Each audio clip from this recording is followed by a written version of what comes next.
I never thought my greatest achievement would become the catalyst for my marriage's collapse. Standing in our marble-floored kitchen that evening, watching my husband Charles methodically tear apart my self-worth in front of our dinner guests, I felt something inside me finally break.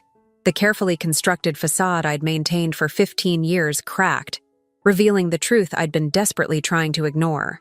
"Nora only got the promotion because I pulled some strings," Charles announced casually, swirling his wine glass as our friends listened intently.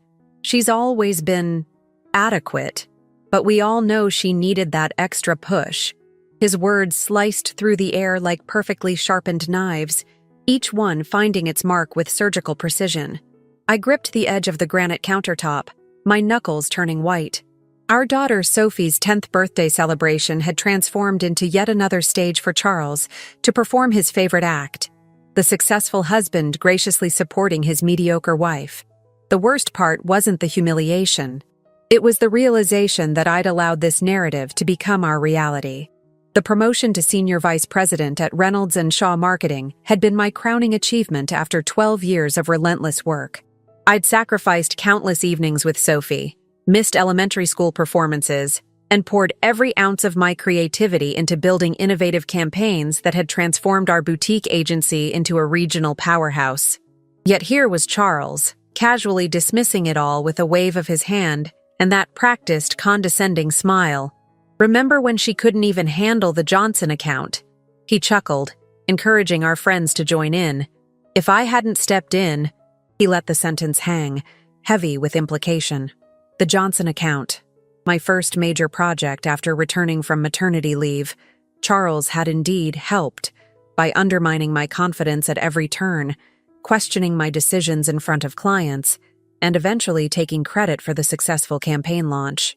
I'd convinced myself it was normal, that his interference came from a place of love and concern. How wrong I'd been. Looking around our expertly decorated dining room, I saw the truth reflected in our guests' eyes. Some showed discomfort, others pity, but most simply accepted Charles's version of events.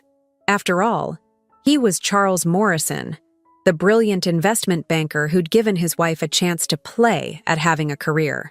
The perfect husband who allowed his wife to pursue her interests while he maintained their lifestyle. Sophie sat at the far end of the table, pushing her birthday cake around the plate, her eyes fixed downward. At 10, she was already learning the wrong lessons about what it meant to be a woman, a wife, a professional. The thought sent a chill down my spine. Later that night, after our guests had left and Sophie was tucked in bed, I stood in front of our bathroom mirror, really looking at myself for the first time in years. The woman staring back at me was a stranger. Perfectly coiffed hair, designer dress, impeccable makeup masking the exhaustion underneath. I'd become exactly what Charles wanted, a beautiful accessory to his success story. But something had changed. The promotion had awoken something in me that Charles couldn't control. My team had chosen me, recognized my abilities, and put their faith in my vision. For the first time in years, I had proof that I wasn't just Charles Morrison's wife. As I removed my makeup, I discovered an email notification on my phone. Marie Roy, editor-in-chief of Business Quarterly, wanted to feature me in their Women in Marketing issue. The irony wasn't lost on me.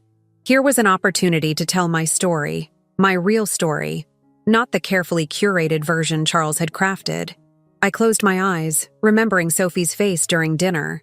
What example was I setting for her? That it was acceptable to let someone dim your light? That success came through submission and silence? The thought made me physically ill. My phone buzzed again. Another email, this time from Charles. He was concerned about my upcoming presentation to the board. "Let me review it before you embarrass yourself," he wrote, his words dripping with familiar condescension. "We both know presentations aren't your strong suit." Something snapped. The years of subtle manipulation, of helpful criticism, of public humiliation disguised as loving support, it all crystallized in that moment.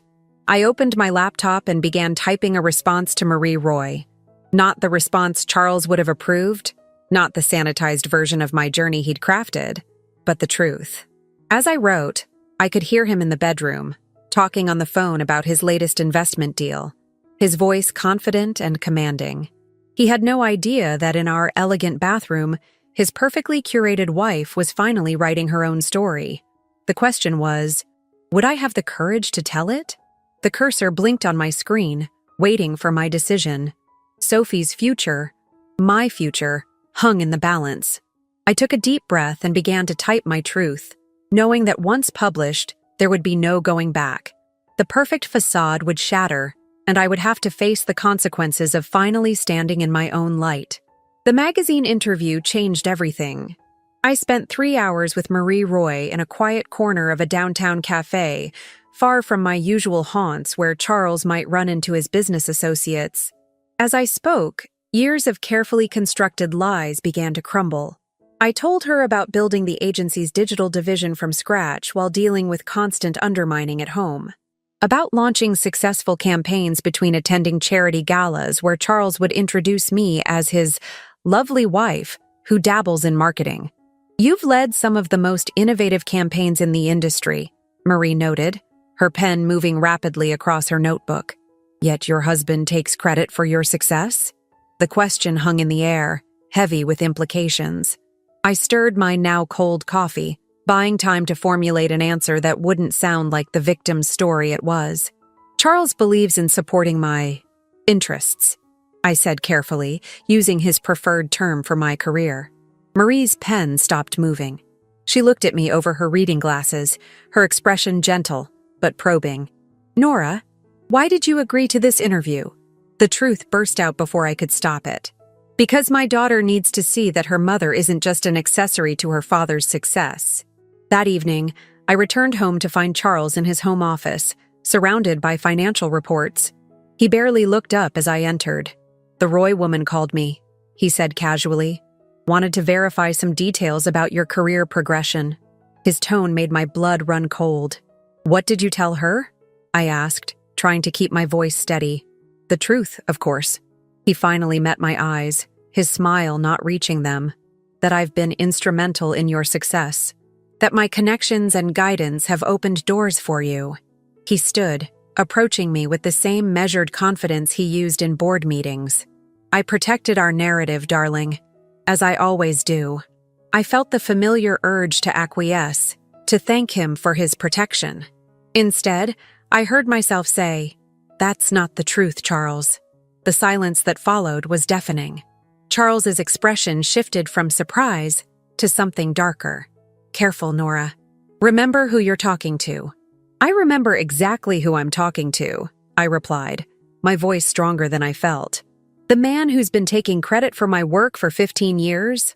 His laugh was sharp, cutting. "Your work? The Johnson account? The digital transformation? The Burton merger? None of that would have happened without me."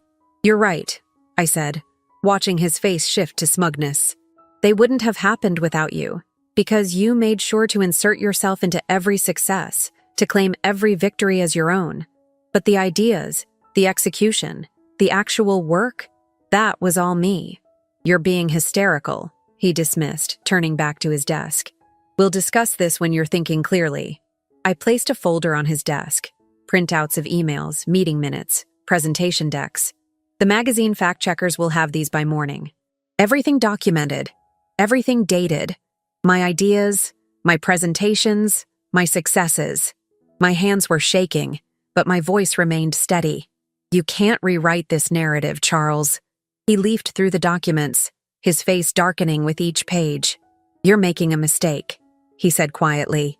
"Think about Sophie, about our reputation." "I am thinking about Sophie," I replied.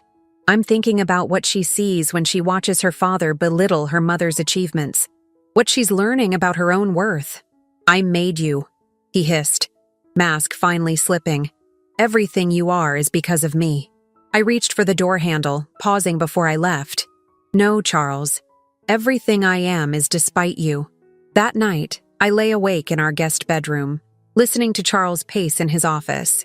My phone buzzed periodically with messages from his friends' wives, subtle warnings about being grateful and reasonable. I turned it off and opened my laptop instead, pulling up the presentation I'd been working on for the board meeting next week. Charles had already offered to polish it for me, as he always did. But this time, my original version would stand. As I worked, I heard Sophie's door open and her quiet footsteps in the hallway. She appeared in the doorway, clutching her favorite stuffed rabbit. "Mom, are you okay?" I patted the bed beside me and she climbed up, snuggling close like she used to when she was younger. "I'm more than okay, sweetheart. I'm finally being honest." She was quiet for a moment, playing with her rabbit's ears. "Dad seemed really angry at dinner. He said you're trying to embarrass him." My heart clenched. Of course, he'd already started spinning the narrative for her. "Sophie, look at me," I said gently. "Sometimes telling the truth makes people uncomfortable, especially when they've gotten used to hearing a different version of events. But that doesn't make it wrong." "Like when Jenny took credit for my science project?" she asked, referring to an incident from last semester. "Exactly like that," I replied, seeing the understanding dawn in her eyes. "And what did you do about it?" "I showed Mrs. Thompson my research notebook," she said proudly. "With all my ideas and experiments." I hugged her close, breathing in the sweet smell of her shampoo. "That's right. You stood up for your work, even though it was scary. That's exactly what I'm doing now." As Sophie drifted off to sleep beside me, I continued working on my presentation. Each slide represented years of suppressed creativity, of ideas I'd let Charles improve until they were barely recognizable as mine. But not anymore. Tomorrow, the magazine article would go to print. Next week, I would present to the board. And for the first time in 15 years, both would be entirely, unequivocally mine. The morning the magazine hit newsstands, I woke to 37 missed calls and over 100 text messages. Charles hadn't come home the night before, a small mercy that allowed me to prepare Sophie for school without the weight of his presence. As I packed her lunch, my phone buzzed with another call from his mother. "Do you have any idea what you've done?" Patricia's voice dripped with familiar disapproval. "Charles built you up from nothing and this is how you repay him?" I watched Sophie through the kitchen window as she waited for her carpool, her backpack seeming heavier than usual. "I'm done discussing this, Patricia, especially in front of Sophie." "That child," she scoffed. "Another example of your selfishness. If you'd been a proper wife and mother instead of chasing promotions." I ended the call mid-sentence, something I'd never dared do before. My hands were shaking, but not from fear. For the first time, I felt clean anger instead of shame at her words. The magazine article was everything I'd hoped for and everything I'd feared. Marie had woven my story masterfully, contrasting my professional achievements with the systematic undermining I'd endured at home. The headline alone, "Breaking Free: How Nora Morrison Built an Empire While Breaking Down Walls," would have Charles seeing red. My phone pinged with an email from our company's PR department. The article was gaining traction, and they wanted to know how to handle the increased media attention. Another message followed from HR, scheduling an emergency meeting for that afternoon. I'd expected this, had prepared for it, but the reality still made my stomach churn. When I arrived at the office, Karen from accounting stopped me in the lobby. "We always knew," she said quietly, squeezing my arm. "The way he'd show up unannounced, how you'd second-guess yourself after his helpful suggestions. We saw it." I fought back tears. "Why didn't you say anything?" Her smile was sad. "Would you have believed us then?" The HR meeting was exactly what I'd anticipated. Concerns about company image, questions about my ability to handle the publicity, subtle suggestions that I might want to take a leave of absence. I placed my folder of documentation on the table. Years of emails, presentations, client testimonials. "I understand your concerns," I said, my voice steady. "But everything in that article is documented, including Charles's interference with company business." I met each of their eyes in turn. "I'm not taking a leave of absence. I'm not stepping down. And I'm not apologizing for telling the truth." By late afternoon, Charles finally made his move. He strode into my office without knocking, impeccably dressed, but with shadows under his eyes that his expensive concealer couldn't quite hide. "Retract it," he demanded without preamble. "Tell them you were misquoted, that you were under stress. We can spin this." I continued typing my email, not looking up. "No. Nora." His voice held that warning tone I'd learned to fear. "Think about what you're doing. To me, to Sophie, to our family name. I finally met his gaze. I have thought about it. For 15 years, I've thought about nothing else. How to phrase things so you wouldn't be angry. How to succeed without threatening you. How to raise our daughter to be strong while showing her that her mother was weak. I gave you everything, he hissed, leaning over my desk. The connections, the introductions, the lifestyle. You gave me a cage, I corrected, standing to meet his glare. A beautiful gilded cage where I could play at success as long as I never forgot who held the key. But here's what you never understood, Charles. I built this career brick by brick, client by client. The only thing you gave me was the constant reminder that I needed to work twice as hard to prove I deserved it. A knock at my door interrupted his response. My assistant Sarah stood there, looking nervous but determined. Ms. Morrison, the board would like to see you. Now. Charles's smile turned triumphant. They'll never believe you over me. I've been managing your career since day one. I gathered my laptop and the folder of documentation. That's exactly the problem, Charles. You've been so busy managing my career that you never noticed I'd outgrown your management. As I walked to the boardroom, messages continued flooding my phone. Colleagues expressing support, other women sharing similar stories, and buried among them, a simple text from Sophie. I'm proud of you, Mom. I squared my shoulders and pushed open the boardroom doors. Whatever came next, I'd face it standing in my truth. The cage door was open, and I wasn't going back inside. The boardroom felt colder than usual. 12 pairs of eyes followed me as I took my seat, the leather portfolio containing 15 years of documentation heavy in my hands. Charles's closest friend on the board, Richard Sterling, spoke first. Nora, I think we all understand you're going through some personal issues, he began, his tone dripping with manufactured concern. But bringing domestic matters into the workplace? I cut him off by opening my portfolio. Let's discuss the Burton merger, I said, sliding copies of dated emails across the polished table. Specifically how Charles attempted to sabotage our pitch by leaking information to competitors. The room fell silent. I continued methodically laying out evidence, not just of Charles's interference, but of my own achievements. Market analysis reports bearing my signature, client testimonials praising my innovative strategies, revenue projections that I'd exceeded by double digits. The magazine article wasn't about airing dirty laundry, I stated, meeting each board member's gaze. It was about reclaiming my professional identity. An identity that has generated over $50 million in revenue for this company in the past 5 years alone. Margaret Evans leaned forward, her expression thoughtful. As the only other woman on the board, she'd always been cordial but distant. Now, something like recognition flickered in her eyes. These interference patterns, she said, examining an email thread. They extend beyond your husband's direct involvement. There are systematic attempts to undermine your authority, redirect your clients, alter your presentations? Yes, I confirmed. All documented, all dated, all preserved despite multiple attempts to delete them from our servers. The boardroom door burst open. Charles stormed in, his carefully maintained composure cracking. This is ridiculous. Nora's clearly suffering from some sort of breakdown. Mr. Morrison, Margaret's voice cut through his bluster. This is a closed board meeting, one which, as a non-employee, you have no right to attend. His face reddened. I've been consulting for this company for... That's precisely the problem, I interrupted, pulling out another document. Your consulting work, which the company has been paying for, consists primarily of interfering with my department's operations. Here's a breakdown of hours billed versus actual deliverables. Richard shifted uncomfortably.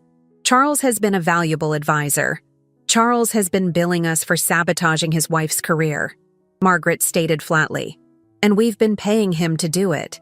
The next 2 hours were brutal.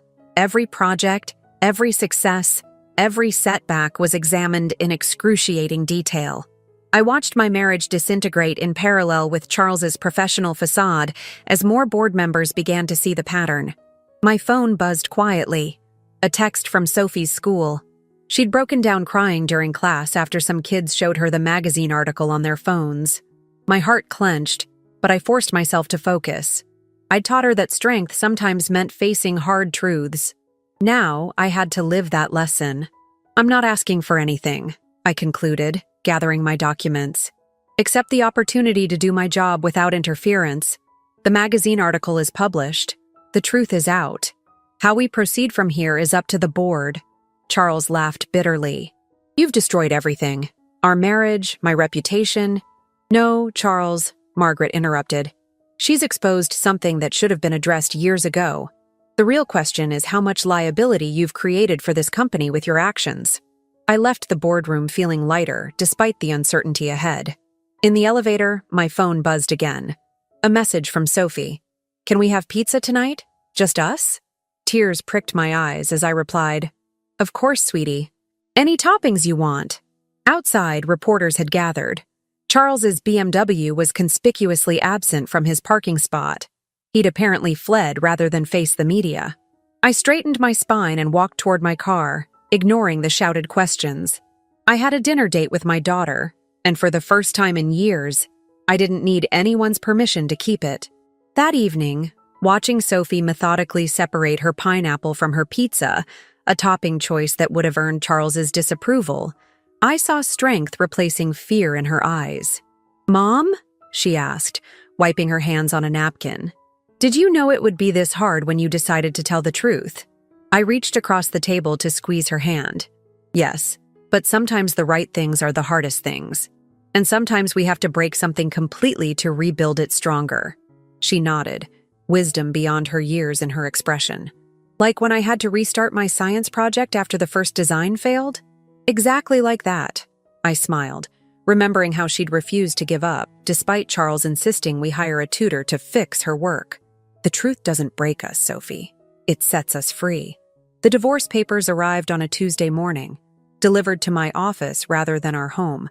Charles's first attempt to humiliate me publicly since the article.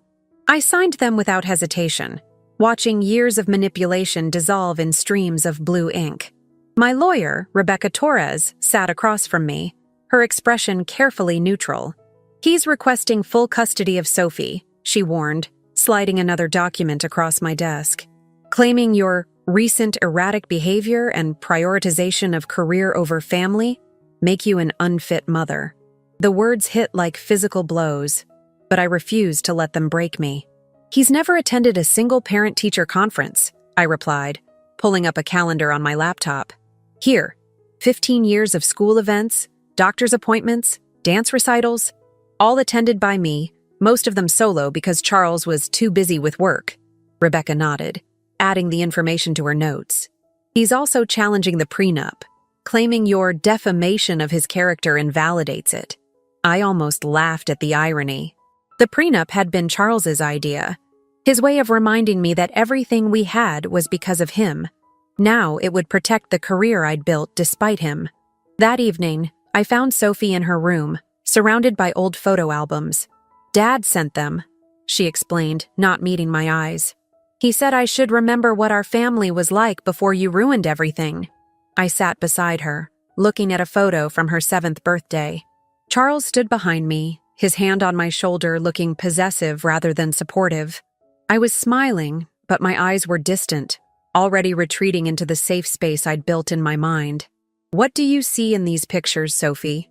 She traced the edge of a photo. In all of them, you're kind of fading into the background. Even when you're in front, it's like you're trying to disappear. My throat tightened. That's exactly what was happening. And that's why I had to speak up. Dad's lawyer called Grandma Patricia. She continued, her voice small. They want me to tell the judge that you're always working and never have time for me. I fought back tears. What do you want to tell the judge? She looked up, her chin set in a way that reminded me of myself. The truth. That you taught me to stand up for myself, even when it's scary. That you never missed a science fair or a dance recital, even when you had big meetings. That you make me feel strong. The doorbell rang, interrupting our moment. It was Charles's assistant, Thomas, looking uncomfortable. Mr. Morrison asked me to collect some of his things, he explained, not quite meeting my eyes. As Thomas gathered Charles's belongings, I noticed him lingering near my home office. "He won't find anything to help his case," I said quietly. "I learned to keep receipts long ago." Thomas paused, then pulled an envelope from his jacket. "He doesn't know I'm giving you this," he whispered. "But I've been documenting things too. The times he asked me to adjust your presentations, redirect your emails, schedule conflicts with your important meetings." He swallowed hard. I should have said something sooner. That night, after Sophie was asleep, I sat in my office reviewing Thomas's documents. They painted a clear picture of systematic sabotage, small acts that, taken individually, could be dismissed as mistakes, but together formed a pattern of deliberate undermining. My phone lit up with a text from Margaret Evans. "Board meeting tomorrow. We're reviewing all consulting contracts. Bring everything you have." I looked at the photo of Sophie on my desk, not one of the staged family portraits Charles preferred, but a candid shot of her in my office, wearing my too big blazer and pretending to lead a meeting. She was smiling, confident, uninhibited. "We're going to rewrite this story," I whispered to her image. "Not just for us, but for every woman who's been told to shine less brightly, to take up less space, to be grateful for the cage they call protection." The next morning, I'd face the board again. Charles would escalate his legal attacks. Patricia would continue her campaign of subtle destruction. But for the first time in 15 years, I was ready for the fight. Because this time, I wasn't fighting just for myself. I was fighting for the little girl who needed to see that sometimes the hardest kind of love is the kind we learn to give ourselves. The custody hearing was set for Thursday. I sat in the courthouse hallway, reviewing my documentation one last time, when I received an unexpected text from Charles's second-in-command at his investment firm. "Check your email, now." The attachment was a recording of Charles in a board meeting 6 months ago. His voice, smooth as aged whiskey, outlined his strategic management of my career. "Nora's success needs to be controlled," he explained to his colleagues. "Too much independence could destabilize our entire dynamic. I've spent years crafting her public image. We can't let her ruin it now." I forwarded the recording to Rebecca immediately. She replied within minutes. "This changes everything. Coming to you now." But before Rebecca arrived, I saw Patricia approaching, her Hermes heels clicking against the marble floor. Behind her walked Sophie's favorite teacher, Mrs. Henderson. "Nora," Patricia's smile was razor-sharp, "Mrs. Henderson has some concerns about Sophie's well-being under your care." I stood, my legs steady despite my racing heart. "Really? The same Mrs. Henderson who nominated Sophie for the Young Scientist Award? Who praised her growing confidence in my email last week?" "Mrs." Henderson looked uncomfortable. "Mrs. Morrison, the other Mrs. Morrison, suggested that Sophie's recent emotional outbursts were caused by finally seeing her mother stand up for herself," I interrupted. "Or by watching her father try to destroy that same mother's reputation?" "I was pressured," Mrs. Henderson blurted out, not looking at Patricia. "Told that if I didn't testify about Sophie's deteriorating behavior, the school might lose its biggest donor." Patricia's face whitened. "How dare you imply—" "Save it." Rebecca's voice cut through the tension as she strode down the hallway, tablet in hand. "Mrs. Henderson, would you be willing to make a statement about this attempt at witness tampering?" That evening, I sat in my office reviewing the day's events with Margaret Evans. The recording had been leaked to several board members, leading to an emergency session scheduled for Monday. "Charles's firm is distancing themselves," Margaret informed me. "They're conducting an internal audit of all his client interactions. Apparently, your situation has made them nervous about other potential manipulations." My phone buzzed. Another text from Sophie. "Can I come back home now? Dad's lawyers keep asking me questions and Grandma Patricia won't stop crying." I texted back immediately. "Of course, sweetheart. I'll pick you up myself." Driving to Charles's new penthouse, I reflected on how quickly things had unraveled. The carefully constructed facade he'd built was crumbling, revealing the rot beneath. But as I watched Sophie run toward my car, her backpack bouncing against her shoulders, I saw something else too. The foundations of a new story, one built on truth rather than appearances. "Mom," she said as we drove home, Dad's lawyer showed me pictures of us at charity events and galas. Said they proved we were a happy family. But she paused, fiddling with her seatbelt. In every single one, you're standing slightly behind Dad, like you're trying to hide. I was, I admitted. For a long time, I thought that was where I belonged. Where do you belong now? I glanced at her in the rearview mirror. Wherever I choose to stand. And right now, that's beside you, helping you grow into someone who never has to hide. At home, I found an email from Thomas. More employees from Charles's firm were coming forward with stories of manipulation and control. The pattern I'd lived with for 15 years wasn't unique to our marriage. It was his modus operandi in every relationship. The board review on Monday, Margaret had warned earlier. It won't be pretty. Charles's supporters won't go down without a fight. But as I watched Sophie doing her homework at the kitchen counter, occasionally looking up to give me a small smile, I knew I could handle whatever came next. The truth, once spoken, couldn't be caged again. Monday morning arrived with a media circus outside our office building. Charles had launched a preemptive strike, giving an exclusive interview painting himself as the victim of an ungrateful wife's ambition. I walked through the crowd of reporters with my head high, Sophie's words from breakfast echoing in my mind. Show them who you really are, Mom. Not who Dad says you are. The boardroom was packed.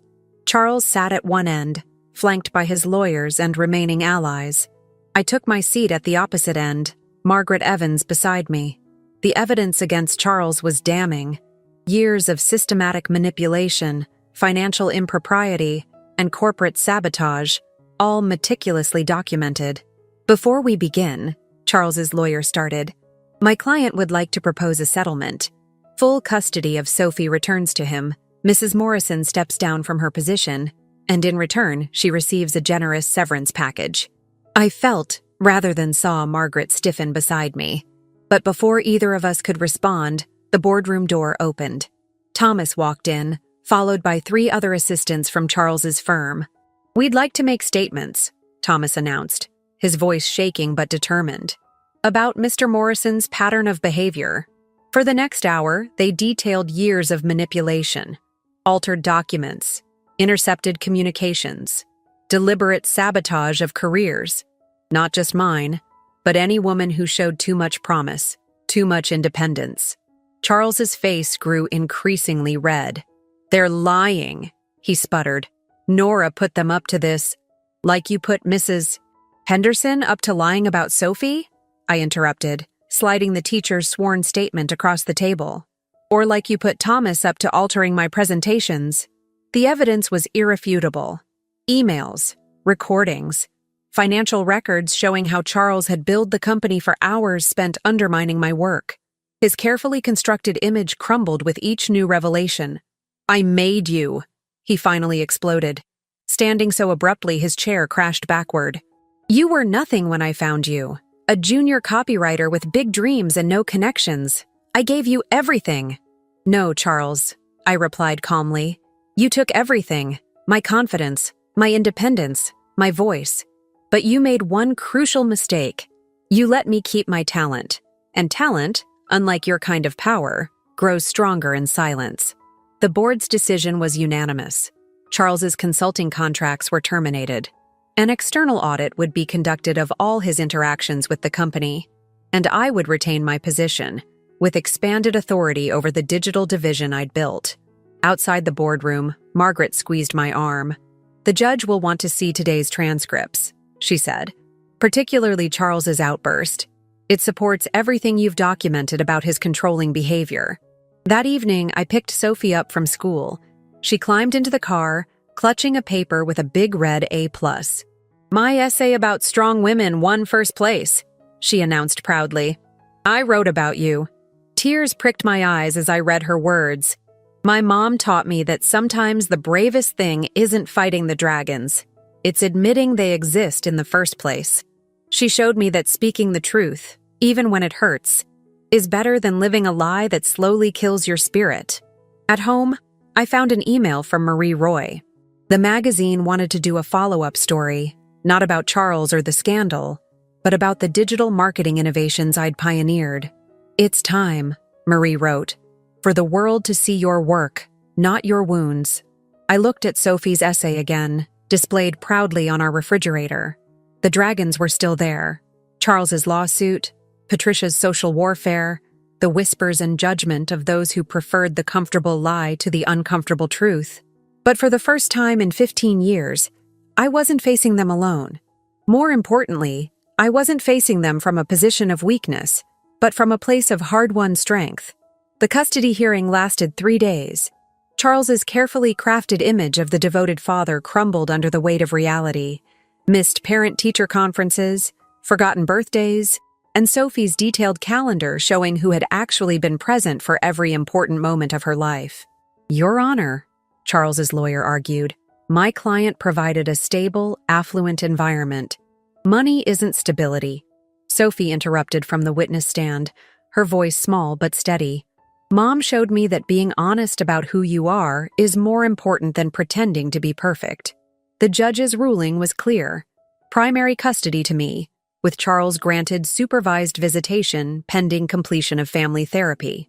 Patricia stormed out of the courtroom, but not before I caught the flash of recognition in her eyes, the same look I'd seen in my own mirror for 15 years. That evening, helping Sophie with her science project, I received an unexpected email from Charles's sister Claire. "I left David last week," she wrote. "Watching you stand up to Charles made me realize I didn't have to keep pretending everything was fine. Thank you for showing me what courage looks like." "Mom?" Sophie looked up from her experiment notes. "Is it okay that I still love Dad, even after everything?" I set down my phone. "Of course it is. Love isn't like a light switch we can just turn off. It's more like your science experiments. Sometimes we have to adjust the variables to find the right balance." She nodded, adding another measurement to her chart. "Like how you still respect his good qualities as a businessman, but don't let him control you anymore." Exactly. We can acknowledge the good while protecting ourselves from the bad. The next morning, I arrived at the office to find Thomas waiting. He'd been offered a position at a competing firm, but wanted my advice before accepting. "Charles always made the big decisions," he explained. "I'm not sure I know how to trust my own judgment." "I understand that feeling," I replied. "But here's what I learned. The voice telling you you're not capable? That's not your voice. It's the echo of someone who needed you to believe it." Later that day, Margaret called an impromptu meeting. The external audit of Charles's consulting work had uncovered a pattern of similar behavior at other companies. "They're launching their own investigations," she reported. "Your story opened a floodgate." I thought of Claire's email, of Thomas learning to trust himself, of Sophie finding her voice in the courtroom. The truth hadn't just set me free. It had created ripples I never expected. That night, Sophie showed me her completed science project, an experiment demonstrating how plants grow stronger when exposed to stress, provided they have proper support.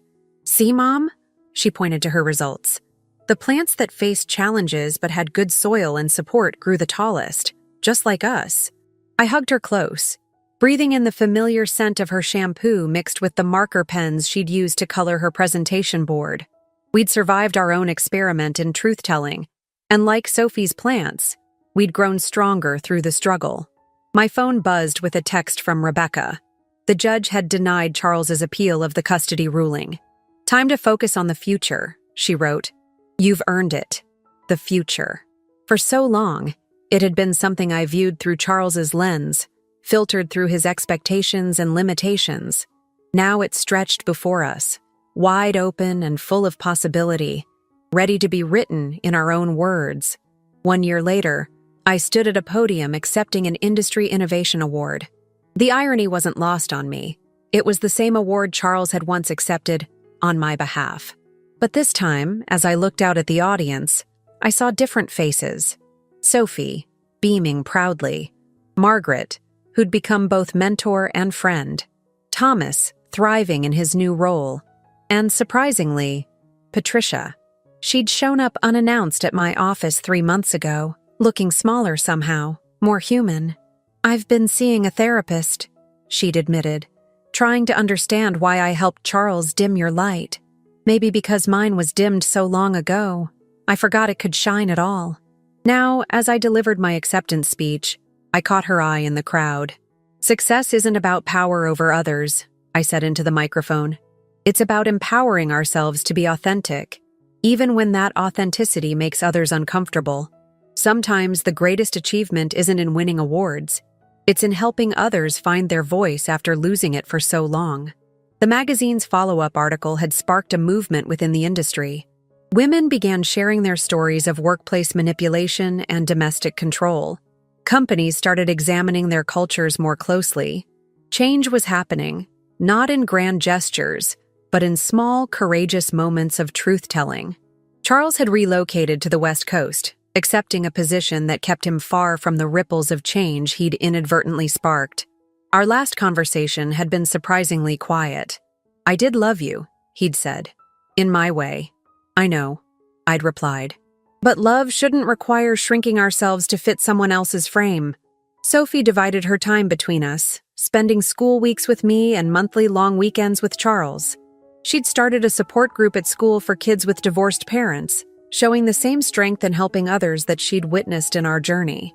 "Mom," she said one evening as we worked side by side in our home office, she on homework, me on a new campaign, "remember when you used to check every email with Dad before sending it?"